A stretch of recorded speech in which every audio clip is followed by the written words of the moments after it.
Profesor emérito de Estudios Chicanos Latinos en el Departamento de Estudios Étnicos de la Universidad de California en Berkeley.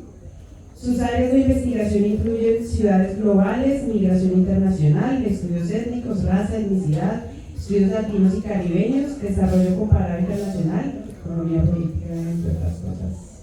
Bienvenido, Ramón.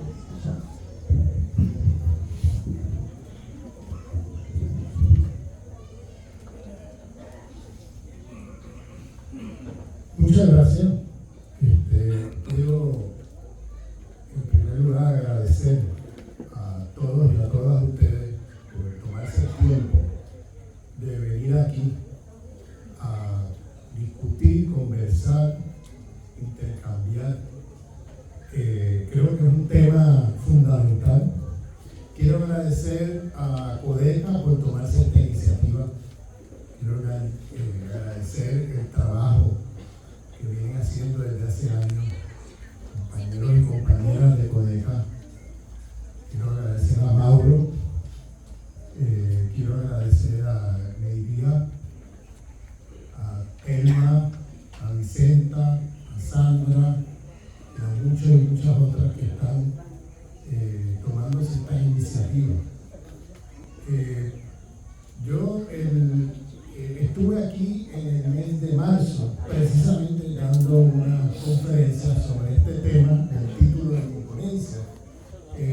Y los que quieran escuchar con más detalles algunas de las cosas que voy a decir brevemente, ahí están los seminarios que hicimos aquí mismo, en este lugar, con miembros del movimiento Codeca, sobre precisamente discutimos este tema de la cristiandad. En mi lenguaje, para aquellos que estuvieron aquí, esos videos están online, son accesibles, ustedes pueden consultarlos en la página de Codeca.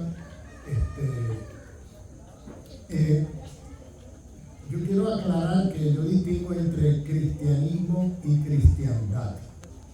Bien, esa distinción creo que es fundamental, Mauro, porque yo creo que apunta a lo que tú has dicho aquí en la introducción a este evento, que es que no es lo mismo cristiandad que cristianismo. La cristiandad es una distorsión del cristianismo. Es decir, es agarrar el mensaje de Jesús para hacer una teología de dominación, distorsionar el mensaje para justificar la dominación, la explotación, el genocidio, la tortura, las matanzas, el robo de riqueza, para que unos pocos en el planeta se beneficien. Y para eso han creado su propia teología, que es la cristiandad. ¿Bien? Aquí no estamos hablando de católicos o evangélicos, no estamos hablando de eso, estamos hablando que cada una de las corrientes diversas del cristianismo hay cristiandad. Hay gente que defiende la cristiandad, no está defendiendo el cristianismo. Porque el cristianismo, como bien dijo aquí Mauro, es una teología de liberación de los pueblos. Es una teología que nos vemos como hermanos y hermanas. Es una teología que no es destructiva, que es constructiva de la vida. La cristiandad es otra cosa. Es cuando los poderosos agarran ese mensaje de Jesús, lo tergiversan, le dan la vuelta y te lo devuelven de una manera que cree confusión en la gente para justificar lo que ellos hacen. Es decir, el robo, el saqueo, las matanzas y todo esto. Y eso está ligado a un proyecto de las oligarquías de nuestros países. Y es un proyecto también aliado al imperio. El imperio promueve cristiandad. Todos los imperios, desde el imperio romano hasta hoy, promueven cristiandad. Porque la cristiandad es una teología de dominación para justificar lo injustificable. Entonces yo creo que es a eso que hay que prestarle atención. y no olvidarnos del mensaje de Jesús, que es un mensaje muy distinto, es un mensaje de amor, es un mensaje de justicia, hacer justicia en la tierra. Ese es el reino de Dios, hacer justicia aquí y ahora. Ese es el mandato de todos los cristianos, los creyentes en el mensaje de Jesús. ¿Bien? En cambio, los poderosos nos han colado, como dice el refrán, gato por liebre. Nos han metido gato por liebre.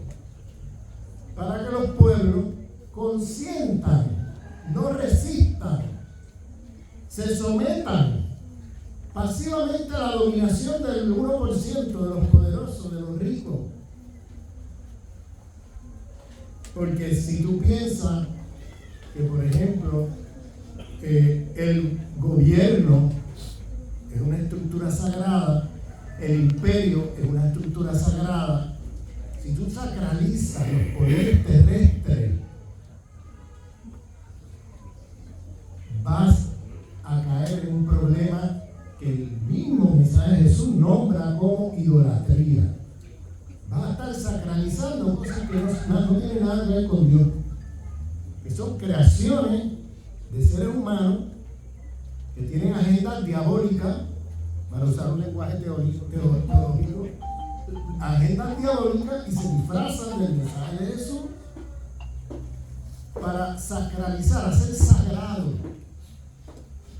su imperio, su riqueza.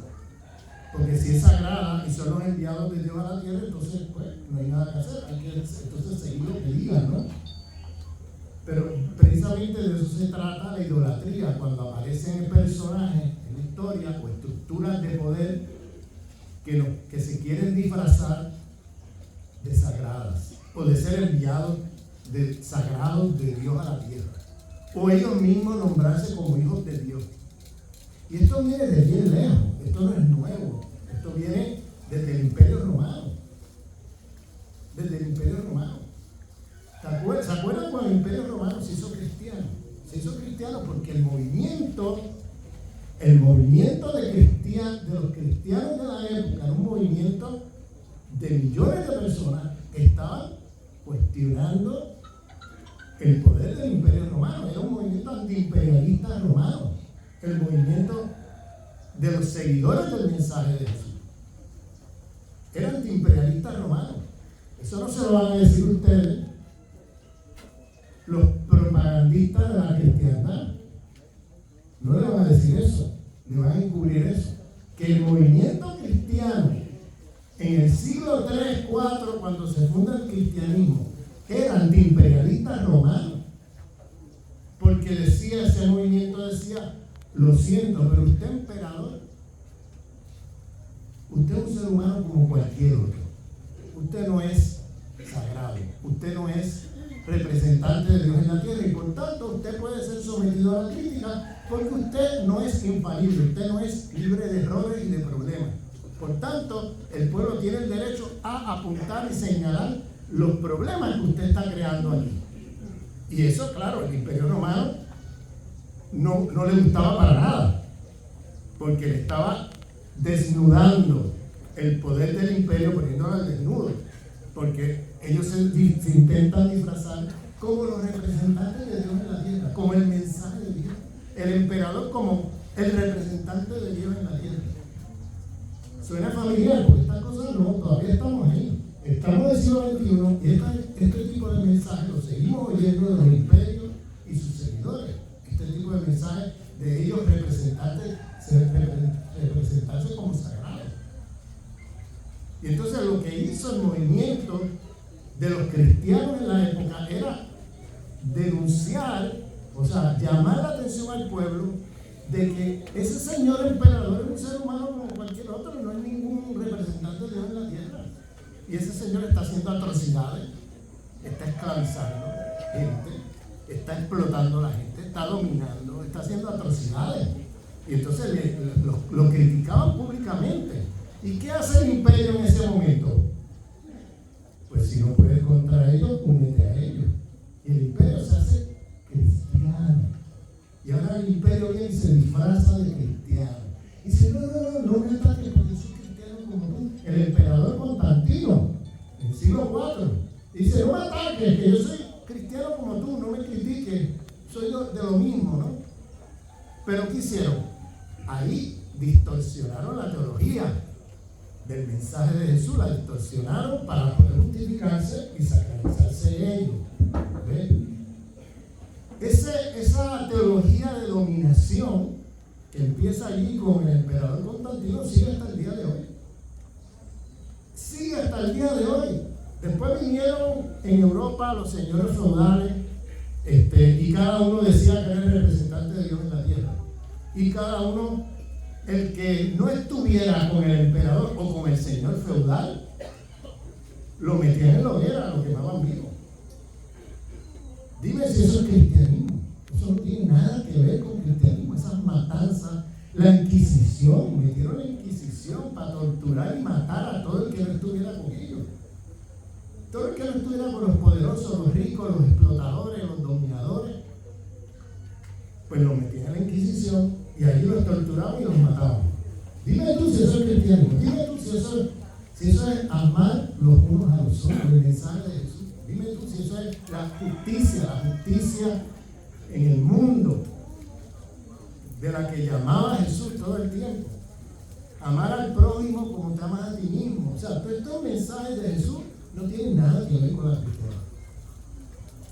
Entonces lo que nos llega, presten atención, porque eso todo pasó por allá por Europa. Pero luego, cuando los europeos se bajaron de los barcos acá, hace 500 años, se trajeron ese paquete de la cristiandad para acá. Y eso fue lo que se expandió, no fue cristianismo lo que trajeron. Fue cristiandad que ya la tenían allí montada. Ya la tenían montada en Europa y se la trajeron para acá. Y con esa cristiandad fue que masacraron, dominaron, explotaron, hicieron genocidio contra nuestros pueblos, los saquearon, los empobrecieron, nuestras grandes civilizaciones, los pueblos originarios, que eran de lejos, mucho más avanzadas de lo que era esa Europa de la cristiandad de la época. Nuestros pueblos tenían avances científicos, tecnológicos, filosóficos, éticos, avances económicos, porque había una visión comunitaria, no individualista, egoísta. La cristiandad que trajo el individualismo, el egoísmo, la avaricia, todo disfrazado de como si fueran cristianos. Eso es cristiandad. Y eso fue lo que llegó acá. Lo que llegó acá fue cristiandad, no fue cristianismo, por favor. En la expansión colonial europea, lo que llega acá es esa teología de dominación que empieza con el emperador Constantino en el siglo IV, después de Jesucristo. Y eso fue lo que llegó. Y eso es lo que está todavía, al día de hoy, presente por las redes sociales, presente por el Estado, el capital, las oligarquías, que tú ves muchas de estas familias oligarcas, que creo que son aquí 12 familias, corrígame si me equivoco. Aquí son 12 familias latifundistas en Guatemala, que controlan no sé qué % de la tierra de este país. Y esa gente va a la iglesia los domingos. Entonces, tú dices, pero espérate, ¿qué es esto? Esas son las mismas familias que aquí cometieron genocidio, que aquí han saqueado el pueblo, hasta el día de hoy siguen saqueando, ¿no? Y aparecen con los jerarcas de la iglesia que están en complicidad con ellos, pero esos jerarcas son parte de la cristiandad, no del cristianismo. ¿Ves? Pero eso pasa no solamente con el catolicismo, pasa también con el protestantismo. Es decir, con los evangelistas, pasa también, eso pasa con todo. Hay siempre un lado de todas las espiritualidades, un lado de liberación y un lado de dominación. Siempre pasa eso, esas divisiones. Lo que pasa es que la cristiandad, como llegó con un proyecto colonizador, arropó el continente y nos arropó todos, porque de alguna manera todos hemos sido salpicados por eso. Y no está mal ser cristiano. Yo no digo que esté mal, yo digo está mal la cristiandad, no el cristianismo, repito, no me malentiendan. Entonces, un movimiento político de liberación antiimperialista tiene que emular a esos cristianos del siglo 3 y 4, de hace más de 1000 años, que estaban poniendo en jaque al Imperio Romano. Estaban movilizados contra el imperio, un movimiento antiimperialista contra los emperadores y el Imperio Romano. Y hoy tenemos que tener un movimiento parecido, actualizado, ¿verdad? Por el momento en que estamos 1000 años después, más de 1000 años después, que haga lo mismo con el imperialismo yanqui, que haga lo mismo con las oligarquías criollas aliadas al imperialismo, porque eso es una civilización de muerte, es una civilización de muerte, lo que vino para acá. La cristiandad produjo una civilización de muerte que después se disfraza como moderna. Somos modernos. No, perdóname. Esa modernidad que tú defiendes no es otra cosa que la cristiandad disfrazada ahora de progreso, civilización, moderno, todo eso. Entonces, en el siglo XVI, el lema de los colonizadores cuando llegan aquí, dime tú si eso es cristianismo y si ese es el mensaje de Jesús: cristianízate o te mato. Ese era el lema del siglo XVI. Eso es cristianismo. Ese es el mensaje de Jesús. No tiene nada que ver. Aquí lo que llegó fue la cristiandad, la teología de dominación de la cristiandad. Y por eso llegaron con las espadas, la Biblia en la mano, la espada en la otra, cristianízate o te mato, a imponerlo por la fuerza. Eso no tiene nada que ver con el mensaje de Jesús, por favor. Luego, y a decir que los pueblos originarios son inferiores, que son satánicos, que son, una falta de respeto a las espiritualidades de los pueblos, impresionante.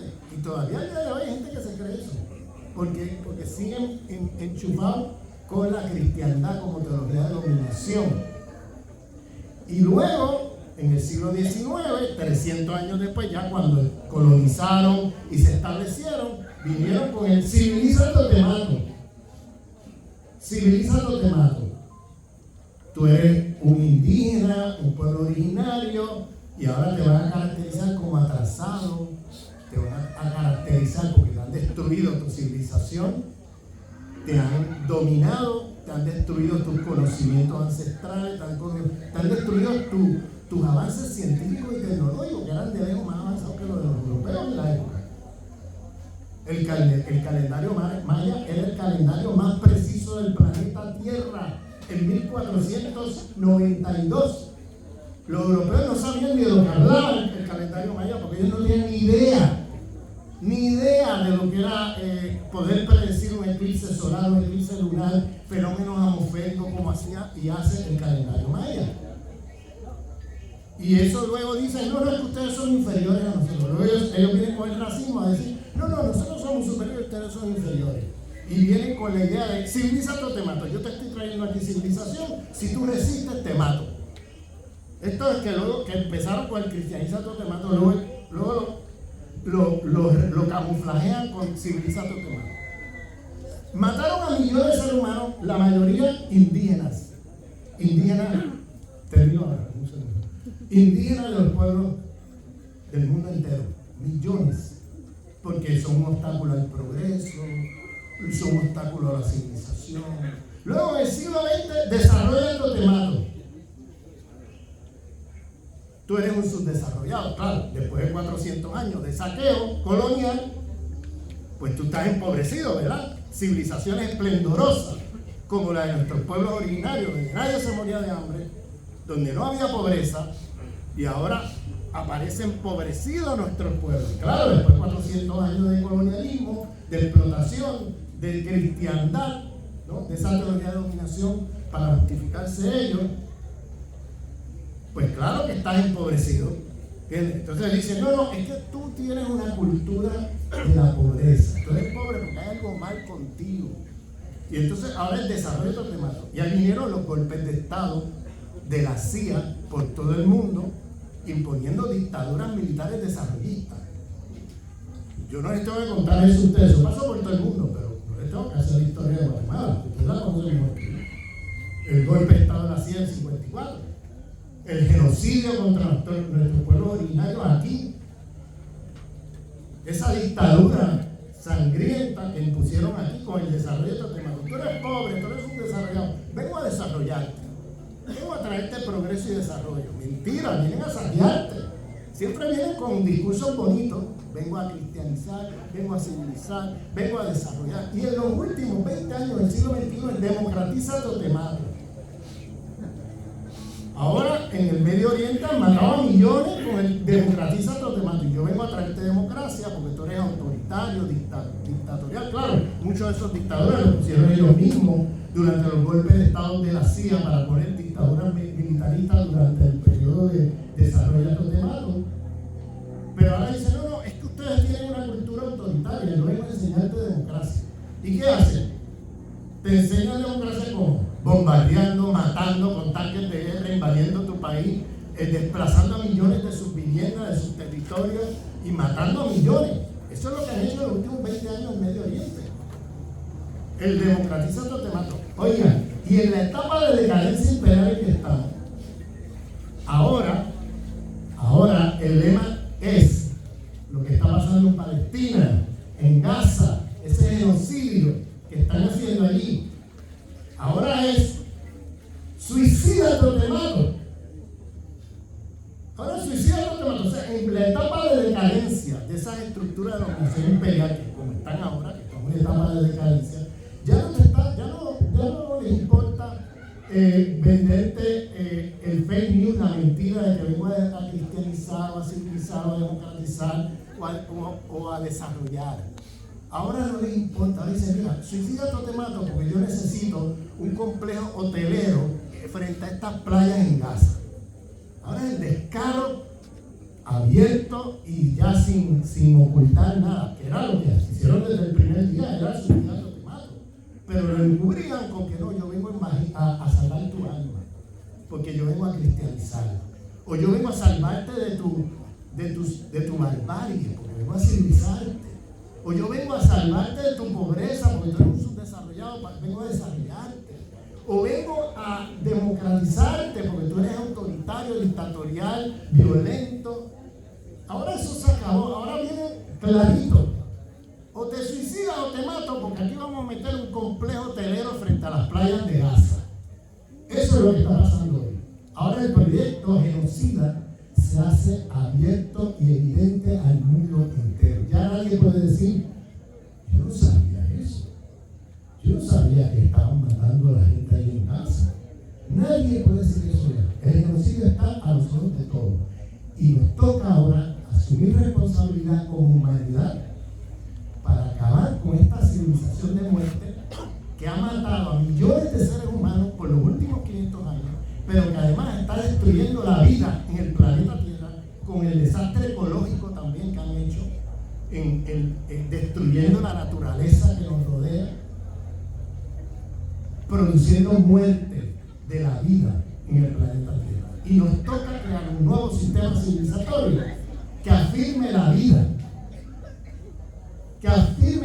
frente a la muerte, que afirme la dignidad de nuestros pueblos. Muchas gracias.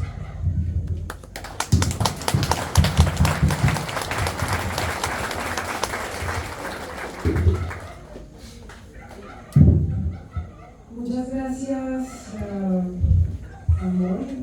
Es difícil condensar varias de las cosas que dijiste, pero me quedo con esa invitación, bueno, uno con la invitación que nos hace también a volver a ese cristianismo, a ese movimiento de los primeros siglos, y a pensarnos cómo el cristianismo es una teología de vida versus la cristiandad, que es una teología de muerte, y también cómo se nos ha impuesto la sacralización de estos poderes que arruinan la vida.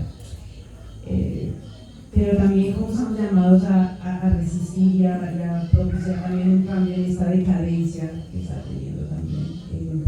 Muchas gracias por eso. Vamos ahora entonces, a mí también me gusta acá en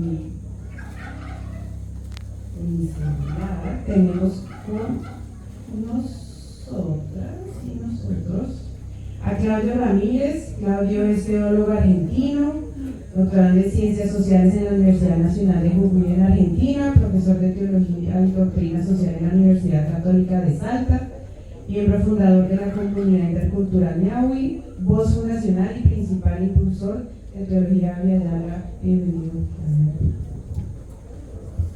Muchas gracias, Agustina. Gracias a todos. Entonces, después de esta gran panorama que nos dio Ramón, la pregunta que quiero desarrollar ahora y compartir junto con ustedes es: ¿qué pasó con esa teología y espiritualidad de Jesús a la hora de decir que Dios es amor? ¿Qué pasó con eso? ¿No? Un poquito quiero entablar la charla a partir de ese territorio que es cómo Jesús fue desarrollando su espiritualidad. A Jesús yo le voy a nombrar el Nazareno, como dicen muchos teólogos, no porque meramente nació en Nazaret, sino porque Nazaret es un territorio de resistencia. En las alturas, en las montañas de Galilea, ahí aparece, digamos, una comunidad que habla el cananeo, ¿no? Y que esa lengua también ha reivindicado una forma espiritual y una manera de resistir contra otras espiritualidades que se daban, por ejemplo, en Jerusalén, que eran espiritualidades contra el Dios de la vida. Jesús, como el Nazareno, y acá quiero hacer alusión a una primera cita bíblica, el saludo que hace María con su prima Isabel, ¿no? Que es un saludo de la región de Nazaret. Dice en el saludo María que Dios ensalzó al pobre y humilló al rico. Allí hay un poder de sabiduría y de espiritualidad tremendo, que es lo que va a mamar Jesús. Entonces Jesús, como el Nazareno, lo que hace es ir a escuchar las voces de sus ancestros. Sus ancestros son nazarenos, ¿no? El diálogo íntimo con el mundo africano, egipcio, es una espiritualidad de múltiples maneras.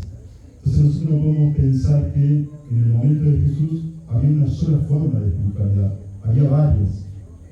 Y Jesús fue a mamar de su ancestralidad espiritual, que es la ancestralidad de los nazarenos.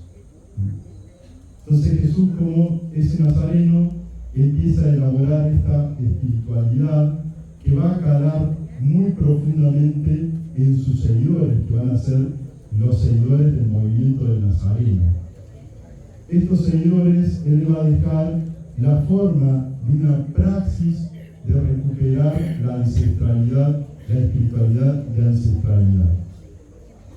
Vuelvo ahora a otra imagen bíblica, que es la imagen de los discípulos de Maús. Muchos de ustedes la deben conocer, que el texto de Lucas, a la hora de decir que Jesús había resucitado, los hombres, no en este texto aparece un hombre y una mujer, no unos discípulos y discípulas del movimiento de Jesús, que bajando de Jerusalén hacia Emaús, ¿no? Es esa bajada que implica la ancestralidad, el mismo lugar territorio de los nazarenos que viven en la montaña. Mientras iban caminando, ellos les van contando lo que había pasado con uno que había recuperado una forma ancestral de espiritualidad y que lo habían matado por eso. Y entonces Jesús, ¿qué hace? Le dicen, bueno, la praxis es recuperar la ancestralidad, y le empieza a hablar sobre los ancestros. ¿Se acuerdan cuando dijo esto Moisés? ¿Se acuerdan cuando los profetas dicen esto? ¿Se acuerdan cuando y empieza a entablar con estos discípulos un proceso espiritual de retorno a la ancestralidad.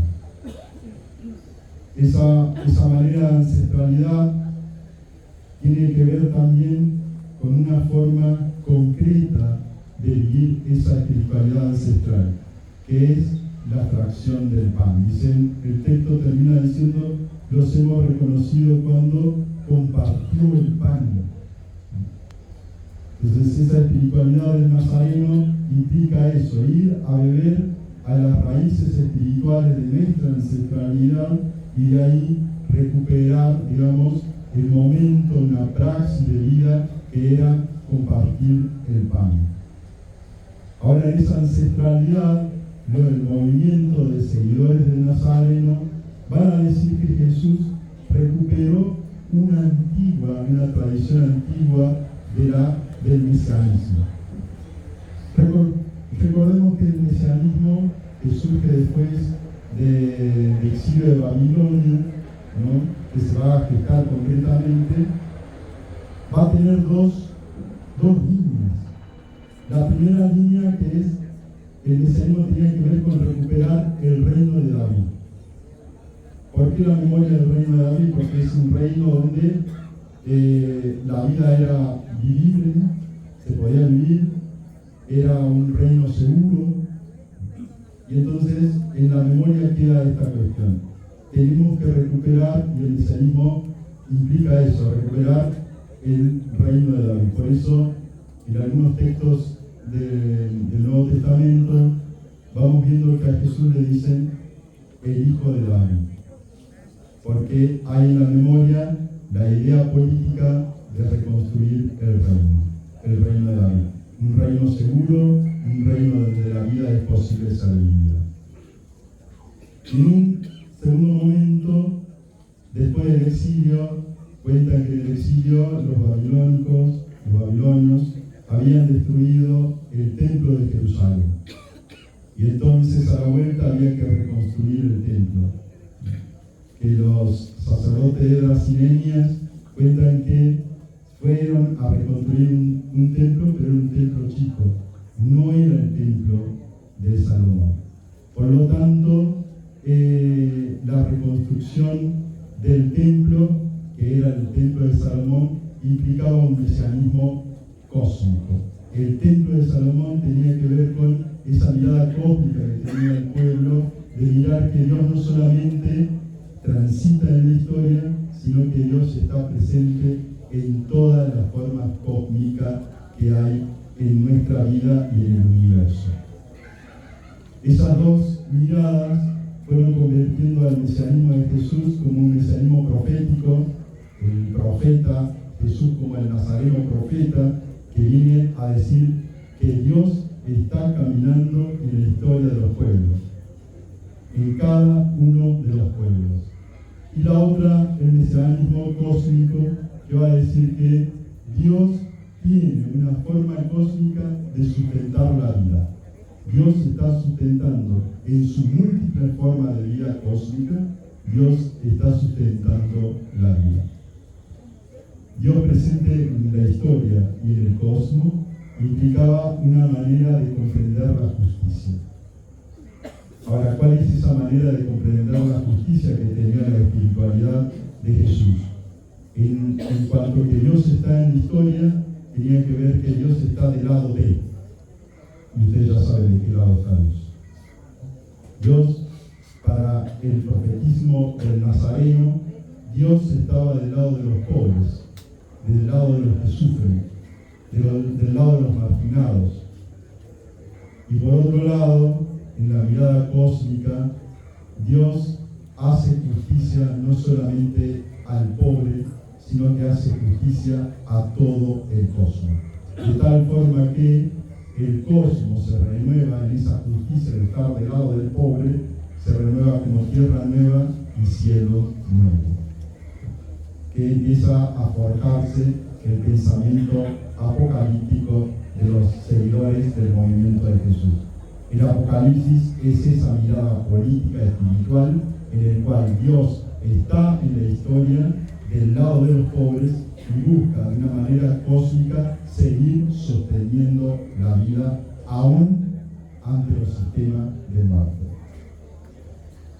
Esto implicó una nueva cosmovisión de los seguidores de Jesús, por el cual empiezan a ser perseguidos. La nueva cosmovisión de los seguidores del Nazareno implicaba esta cuestión. Implicaba que las espiritualidades realizadas en el templo de Jerusalén eran espiritualidades de sometimiento. Entonces, si tú querías que Dios te perdone, tenías que venir a traer un cabrito, un animal, y pagarle el oficio para que Dios te perdone. Esa espiritualidad de dominio, esa espiritualidad que se había generado en Jerusalén, Jesús como el profeta nazareno y el hombre cósmico, implicaba decir que esa espiritualidad no es la espiritualidad del Dios Yahvé, del Dios de la vida. No tiene nada que ver con ese Dios. Y entonces molestó esa mirada del Nazareno, de un Dios que ejerce la justicia del lado de los pobres, que ensalza al humilde y humilla al rico, tiene que ver con esa mirada, esa cuestión espiritual, política, entre el profetismo y la mirada cósmica. Ahora, ¿qué pasó con esa espiritualidad del cual implicaba el retorno de ir a las ancestralidades, recuperar a este Dios que actúa en la historia del lado de los pobres, a este Dios que tiene una mirada de sustentar las múltiples vidas de una manera cósmica? ¿Qué pasó con esa espiritualidad del retorno a la ancestralidad que había marcado el Nazareno con los seguidores de Nazareno? Resulta que esa espiritualidad, como era una espiritualidad de periferia, siempre trataban de ver que sea una espiritualidad de periferia, tanto del mundo judío como posteriormente del Imperio Romano, implicaron que esa espiritualidad sea siempre una espiritualidad de periferia. Cuando ya no pudieron bien, esto ya lo relató bien Ramón, ¿no? Cuando ya no pudieron sostener esa periferia del movimiento del Nazareno, entonces la reconstruyeron para que esa espiritualidad deje de ser la espiritualidad de retorno a la ancestralidad profética y cósmica, y se convierte en una espiritualidad forjada del pensamiento del imperio, en una espiritualidad donde la justicia tiene que ver con darte lo que necesitas para favorecer al imperio, o quitarte para favorecer al imperio. Entonces aparece una justicia de muerte, no de vida. En esa espiritualidad forjada a partir del imperio, lo cósmico se vuelve una mirada neutral y se anula de alguna forma esa mirada. No hay que sustentar la vida, hay que conquistar las múltiples formas de vida. Entonces ya no es un don gratuito la vida. Comienza a ser la vida, comienza a ser una realidad a ser sustentada desde el esfuerzo, desde el sometimiento y desde las mentalidades colonizadas. Esa mirada, esa espiritualidad que va a forjar la cristiandad es lo que va a venir hacia Avyasala. En Avyasala va a aparecer algo sorprendente. ¿Por qué? Porque nuestros pueblos, como bien también ya lo había anticipado Ramón, no eran unos pueblos incivilizados, bárbaros, tontos. Era un pueblo con tremenda sabiduría y eran pueblos muy, pero muy inteligentes. Y al ser tan inteligentes, cuando leyeron el Evangelio, descubrieron la espiritualidad del retorno a la ancestralidad, la espiritualidad del Nazareno. Entonces ellos empezaron a elaborar esa teología, la teología del retorno a la ancestralidad, que fue una teología acallada por muchos siglos. Nuestros grandes padres y madres de nuestros pueblos originarios, los primeros teólogos de la Via Yala, leyeron el Evangelio como debería ser. Leyeron la espiritualidad del Nazareno. Un ejemplo, Guamán Poma, en su libro Las Nuevas Crónicas y Forma de Gobierno, si mal no recuerdo, en ese libro Guamán Poma, que viene del mundo andino, dice: en el Evangelio nosotros podemos leer, lo dice en otras palabras, pero yo se lo traduzco. En el Evangelio podemos leer que hay, cuando aparece la espiritualidad que no respeta la cultura al otro, a eso Guamán Poma le decía: estamos frente a una espiritualidad de estructura de pecado. Y esa estructura de pecado va a generar una espiritualidad de alienación. Se lo dice Guamán Poma a finales del siglo XVI. Un padre de la Via Yala, un padre teológico de la Via Yala. Entonces, para ir finalizando, ¿cuál es la propuesta? Recuperemos la espiritualidad. Si Jesús fue a mamar al pozo de su ancestralidad, nosotros, cristianos, nosotros también, que nuestros padres que han leído el Evangelio con esa novedad, volvamos a la ancestralidad, a nuestra ancestralidad del pueblo de la Via Yala, a cada uno de nuestros pueblos de la Via Yala. En mi caso, vengo del pueblo guaraní, que la ancestralidad va a marcar una espiritualidad y una política basada en el cuidado, en el equilibrio y en la reciprocidad. Una política del equilibrio implica que nadie quede afuera. Una espiritualidad del cuidado implica que siempre la espiritualidad parte desde el más bello. Gracias.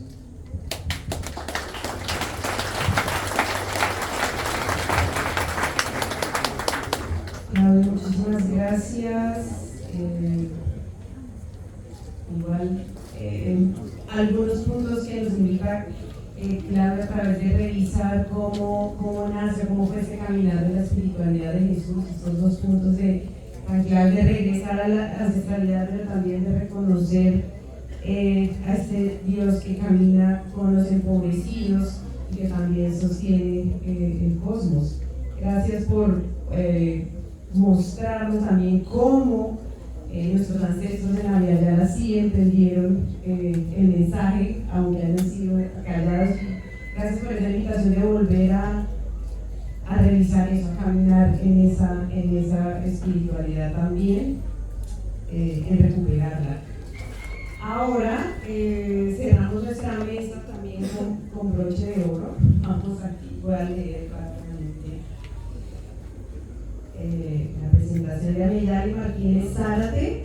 Ameyali es pedagoga mexicana, responsable del área de articulación académica e investigación en el Centro Latinoamericano de Formación Teológica y Bíblica a Distancia. Promueve la educación liberadora y comunitaria en contextos de vulnerabilidad. Bienvenida. Bueno, gracias María Luisa, gracias a Codeca y a todos y todas quienes han estado súper al pendiente desde hace meses y semanas para que nosotros podamos estar acá compartiendo, y también a todos y todas quienes hoy están aquí pues para conversar, ¿no? Yo voy a hablar un poquito más desde una experiencia como más concreta, ¿no? En México, con un grupo de profesores, profesoras, pero también estudiantes, también comunidades de base al sur de la Ciudad de México. Venimos hace poquito, en realidad, ¿no? Unos 3 años, como pensando, reflexionando y ensayando maneras y metodologías como en la formación teológica, ¿no? pero mucho como pues desde las realidades que atraviesan pues este continente casi llamado Latinoamérica, ¿no? Entonces, pues desde ahí es desde donde voy a compartir un poquito. Y justo como poniendo eso, ¿no? O sea, el centro es de formación teológica, pero nos interesa mucho como una formación teológica enraizada, ¿no? En las realidades que atraviesan los cuerpos. Y bueno, solo como para buscar un poquito históricamente, más o menos hacia finales, ¿no?, del siglo XX se conformaron a lo largo del continente diversos grupos movidos, ¿no?, por la fe, impulsados también mucho por el Concilio Vaticano II, pues enraizados en la fe, pero también como con la intención de leer esas realidades, ¿no?, mirar esas realidades. Y entre los diversos movimientos que surgieron, pues están las comunidades eclesiales de base, que pues tuvieron un lugar como muy importante, pero donde también como, digamos, la figura eclesial como que se transformó, y la iglesia ya no era el clero, sino pues la gente, ¿no?, el pueblo creyente. Y es como una de las raíces, creo yo, y creemos en el centro como importantes para otras formas de pensar y hacer la teología. Y bueno, un poco también lo que proponían nuestras comunidades eclesiales de base, tomando este método del ver, juzgar y actuar, ¿no? Mirar la realidad que está sucediendo en la realidad, ¿no?, de pobreza, de opresiones, de violencias estructurales, pero mirarla y también un poco dialogando, ¿no?, con estas pedagogías de Paulo Freire, ¿no?, de leer el mundo, pero luego como eso que estamos mirando y leyendo de la realidad, lo juzgamos, ¿no?, lo analizamos, lo comprendemos a la luz del Evangelio. Entonces hay experiencias un montón, ¿no?, citas bíblicas en varios lugares que justo partiendo de la realidad leían el Evangelio, ¿no?, contrastándola con esta realidad. Y viene el tercer momento que pues es el actual, ¿no? Entonces cómo se transforma. Pero todo esto viene de mucho de lo que compartía Claudio, ¿no? Este Jesús que está en la historia, que está en las realidades que se están viviendo pues en las diversas realidades y pueblos. Y entonces este ver, juzgar y actuar, digamos, fue de los rasgos metodológicos más importantes o centrales, ¿no?, de las comunidades eclesiales de base, pero también como en mucho diálogo con otras, digamos, áreas, ¿no?, disciplinas de las ciencias sociales como la sociología, la antropología, justo, ¿no?, utilizando diversas metodologías para leer esa realidad. Pero algo como bien importante, ¿no?, de estas comunidades es como la incidencia política que tuvieron, justo pensando en Jesús que está en las realidades y con las realidades de pobreza y opresión, pues fueron como bases, ¿no?, y justo las comunidades eclesiales de base fueron base para la constitución del Comité de Derechos Humanos, de ONGs, ¿no? En México, en muchas ONGs, hay una de la paz, el CIAS por la paz, y hay varias otras que surgieron de las comunidades eclesiales de base. Eso fue lo que permitió, digamos, como la emergencia de comités y de ONGs que hoy siguen acompañando luchas ya no solo de las comunidades, sino muchas otras, como búsqueda de personas desaparecidas, feminicidios y bueno, varias otras, ¿no? Es como un poco este contexto, digamos, histórico, chiquitito, pero voy a ir caminando ahora pues como a las realidades, digamos, sobre todo pues, pensando en México, ¿no?, que es un poco desde donde estoy hablando, que bueno, siguen estas realidades, ¿no?, de pobreza, de opresión y violencias estructurales, pero pues a estas se suman otras, no como nuevos añadidos, ¿no?, sino como realidades que están pues atravesando y tocando los cuerpos y las vidas pues de muchas personas, ¿no?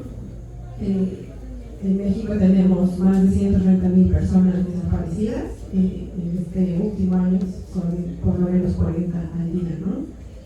11 mujeres asesinadas también todos los días en México.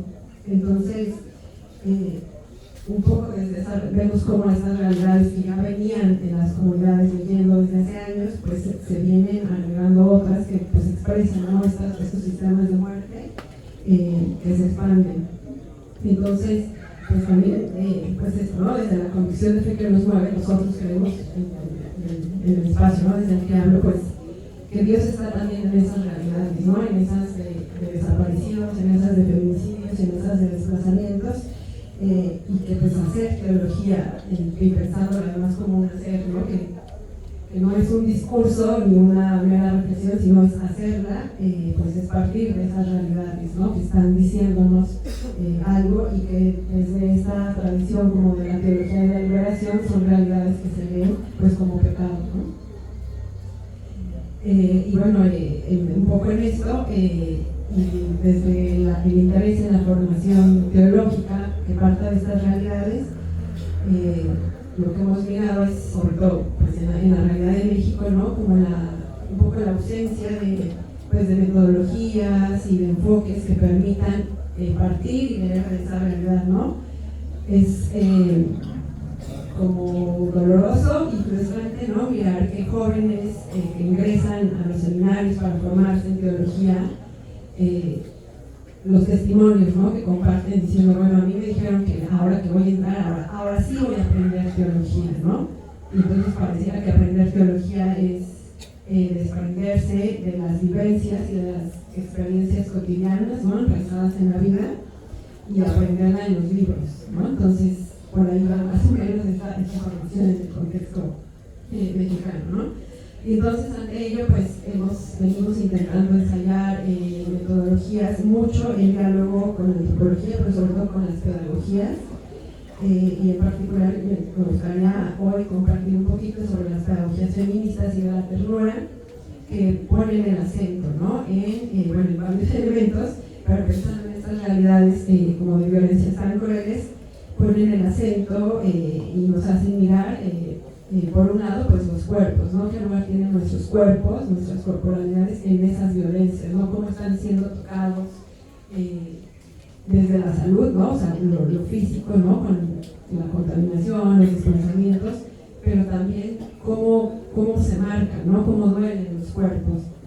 Y en ese sentido, pues recuperan también mucho los afectos, y otras formas de vinculación, ¿no? También mucho lo que señalan estas pedagogías feministas y de la ternura, es cómo las violencias, estas de las que se ha hablado, pero en general pues las violencias van fracturando, ¿no? Las relaciones, los vínculos con otros y otras, pero también con la tierra, pero también van fracturando, ¿no? Diversas relaciones, entonces por ahí un poquito van. Y bueno, también todo el tema de cómo se retejen los vínculos, ¿no? Que pareciera que hay como metodologías concretas para decir, así vamos a retejer los vínculos, pero la realidad es que eso está sucediendo en la cotidianidad, ¿no? De quienes sostienen la vida, sobre todo principalmente mujeres, y que parecieran como acciones sencillas, ¿no? Por ser cotidianas, pero pues es ahí, ¿no? Donde está latiendo y sosteniéndose la vida. Entonces, bueno, un poquito dialogando, intentando dialogar desde estas, o con estas, ¿no? Pedagogías y la teología, hemos venido ensayando algunas de estas, y quiero como contar un poquito dos metodologías concretas, ¿no? De las que hemos venido ensayando, entre otras, que una tiene que ver con los mapas vivos, ¿no? Lo que en las ciencias sociales se ha llamado cartografía social, pero tiene que ver con cómo justo en las comunidades, ¿no? En los diversos territorios, cómo se viven esos territorios, ¿no? Pareciera que los territorios son solo una geografía y es el mapa que viene dibujado, ¿no? En los libros o en algún otro espacio, pero no son eso, ¿no? O sea, son lugares que se están viviendo y que están siendo también tocados por la violencia. Y aquí lo que me gustaría compartir es justo cuando hacíamos los mapas vivos, ¿no? Con personas encargadas de pastoral en las iglesias, pero también personas de comunidades de base y seminaristas de formación. Algo como que se repetía de manera latente en los mapas eran las violencias, ¿no? Las esquinas tomadas por los jóvenes que venden droga, ¿no? O los parques tomados y habitados por otro punto de venta de droga, ¿no?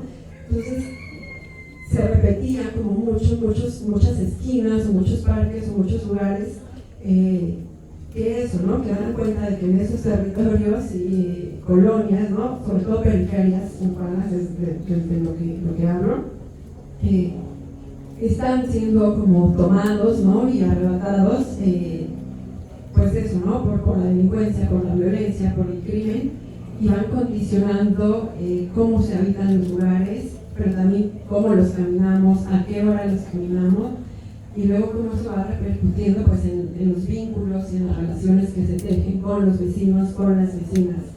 Y era como de las cosas más que salían, ¿no? En estos mapas vivos, pero también otra de las cosas que salía ahí es como cuando se hacen las actividades pastorales.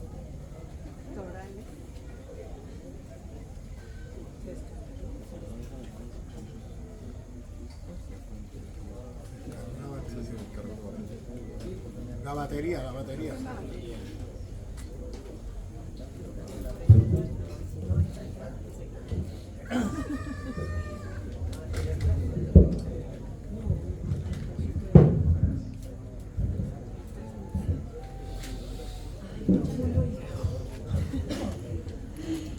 Gracias.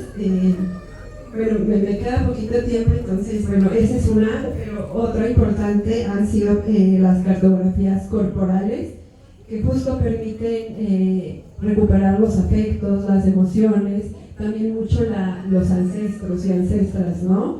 En nuestros cuerpos que llevamos de los abuelos, de las abuelas, que sigue presente y sigue estando en los vínculos, pues ahora, ¿no? En estas periferias urbanas. Y bueno, para cerrar, y no extenderme porque me queda poquito, voy a leer, para ser más concreta, esta última parte, ¿no? Bueno, como venimos diciendo, las formas tradicionales, coloniales y hegemónicas de enseñar y hacer teología han insistido en los grandes métodos, que lejos de mirar, escuchar y sentir la vida, buscan racionalizarla a través de su fragmentación y aislamiento. En el mejor de los casos, en el peor, pues ni las miran, ¿no? Al revisar pues estas metodologías, ¿no? Que vienen mucho de las pedagogías, pues no son solo técnicas, ¿no? Ese es el tema como lo central, ¿no? No solo son técnicas, sino que nos hablan de una manera distinta de hacer y de comprender la teología y la pedagogía misma, ¿no? Pensando que tanto las teologías como las pedagogías son en sí mismas políticas. Y bueno, las violencias contemporáneas, ¿no? Que siguen siendo pues estructurales, pero hay territoriales, simbólicas, de género y tantas otras, pues nos interpelan a justo ampliar la mirada de lo que es hacer teología. Y bueno, también una cosa importante es que en este hacer teología, ¿no? Que no solo es un discurso y una reflexión, pensamos que se hace desde las realidades y no desde las jerarquías, ¿no? Eclesiales, académicas o las que estas sean, que vienen a decir cómo se tiene que hacer teología. Entonces, más bien se está haciendo en la realidad. Y bueno, en ese sentido, un poco, pues, y en diálogo con estas metodologías, ya no basta con ver, juzgar y actuar. Hoy es necesario sentir, cuidar y reparar estos territorios y estos cuerpos que están siendo violentados. Bueno, en ese sentido también reconocemos que pues estamos haciendo ensayos, ¿no? Que intentan pues interpelar y construir también espacios colectivos de otras formas, y reconocemos que pues no estamos descubriendo el hilo negro, ¿no? Como se presupone a veces, ni tampoco representan vanguardias, sino pues estamos volviendo a lo más esencial, que es la vida. Gracias.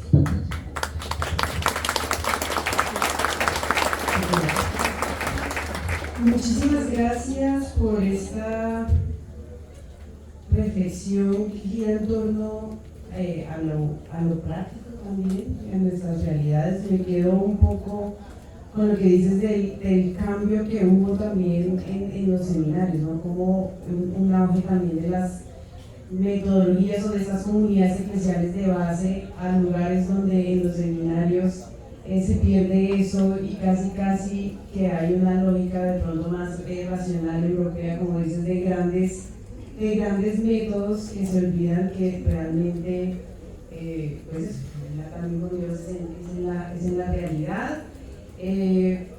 Nos dice como una combinación de dos métodos, de dos metodologías también, de pedagogías, tanto de la liberación como feministas, y dos experiencias, bueno, concretas de mapas vivos y de cartografías corporales, el regreso un poco como a los afectos, y lo que han insistido mucho las feministas, ¿no? O las teologías feministas, la corporalidad de nuestras espiritualidades también. Entonces, muchas gracias por eso. Un aplauso para nuestra ponente.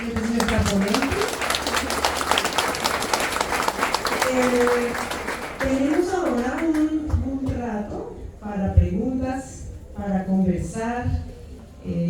Yo vi un poco acá como dos grandes bloques que se combinan. Con Ramón y con Claudio vimos un poco como la tergiversación de la espiritualidad de Jesús. Yo creo que ahí hay bastante también como por reflexionar cómo la espiritualidad de Jesús, el movimiento de quienes siguieron a Jesús era uno, pero las lógicas imperiales y de dominación tergiversaron y siguen tergiversando esa espiritualidad. Y este otro punto de la experiencia concreta en México, que también hace un llamado otra vez a la ancestralidad, pero al punto también como corporal y de los territorios, de nuestras realidades. Entonces nada, ahora mi propuesta sería, si les parece, que recojamos unos 3 comentarios,